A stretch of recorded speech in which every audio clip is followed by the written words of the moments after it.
সৈনিক এবং clean up শেরপুরের সদস্যরা এখানে এসেছিলাম। এখানে যে দুর্বৃত্তরা আমাদের জেলা কারাগারের বিভিন্ন অংশ ভাঙচুর করেছিল সেগুলো আমরা এখানে পরিষ্কার পরিচ্ছন্ন করতে এসেছি। এইখানের বেশিরভাগ ভবনগুলোতে আগুন এবং দেওয়ার কারণে যার ফলে এমন একটা অবস্থা হয়েছে যে ভিতরে শুধুমাত্র ছাই, এবং এখানে আমাদের পরিচ্ছন্ন করতে অনেক কষ্ট হয়ে গিয়েছে, কারণ আসলে ধুলাবালি একটা অংশ থাকে। এখানে ছায়ের পরিমাণ এত বেশি ছিল যে সবার মাথার চুলগুলো পর্যন্ত সাদা অংশে পরিণত হয়ে গিয়েছিল। এখানে আমাদের 150 জনের উপরে ভলান্টিয়ার কাজ করতেছিল, তবুও অনেক কষ্ট হয়েছে।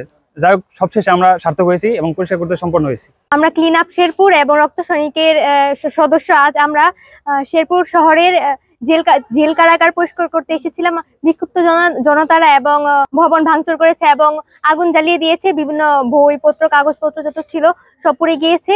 আজকে আমরা ক্লিন আপ শেরপুর এবং রক্ত সৈনিকের সদস্যরা একত্রিত হয়ে সব পরিষ্কার পরিচ্ছন্ন করেছি এবং যতটুকু আমাদের দ্বারা সম্ভব, এবং আমাদের পাশাপাশি আরো বিভিন্ন সাধারণ ছাত্র সমাজ ছিল, তাদের সকলকে ধন্যবাদ আমাদের সহযোগিতা করার জন্য। লগ্নে আমাদের প্রচুর ভাঙচুর হয়েছে। থানাটা যেভাবে ভাঙচুর হয়েছে সেটা কল্পনা করা যায় না, এবং সরকারি প্রতিষ্ঠানগুলো সেই পরিমাণে ভাঙচুর হয়েছে। কোথাও কোনো কিছুই ঠিক নাই।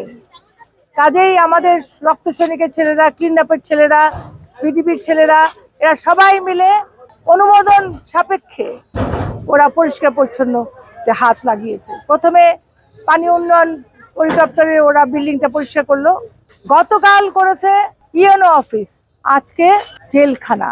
প্রায় 250-300 ছেলেপুলে এক নাগারে কাজ করলো সকাল থেকে। মোটামুটি একটু পরিষ্কার পরিচ্ছন্ন জায়গায় পৌঁছেছে। বাকিগুলো মালগুলো সরালে যে রাবিশগুলো আছে এগুলো ট্রাকে করে চলে যাবে। তারপরে হয়তো নতুন করে বিনির্মাণ হবে, জেলখানার চেহারা পাল্টাবে, তারপরে আমরা জেলখানাকে সক্রিয় করতে পারবো। এভাবে সবগুলো অফিস প্রতিষ্ঠান এইরকম ভাঙচুর অবস্থায় রয়ে গেছে। দেশের ক্লান্তি লগ্নে সুযোগ সন্ধানীরা লুটপাট করবে, এখানে মানুষ আসা উচিত হয় নাই। এই জায়গায় মানুষের পৌঁছানোর দরকার ছিল না, কিন্তু সব কিন্তু ফেরত দিতে হবে। আমি আশা করব যারা যা লুট করে নিয়ে গেছো সবাই ফেরত দাও, একটু মানুষের মতো কাজ করো, সবাই মানুষ হও, বিবেক সম্পন্ন মানুষ হও। এখন এইটাই সবার আগে দরকার।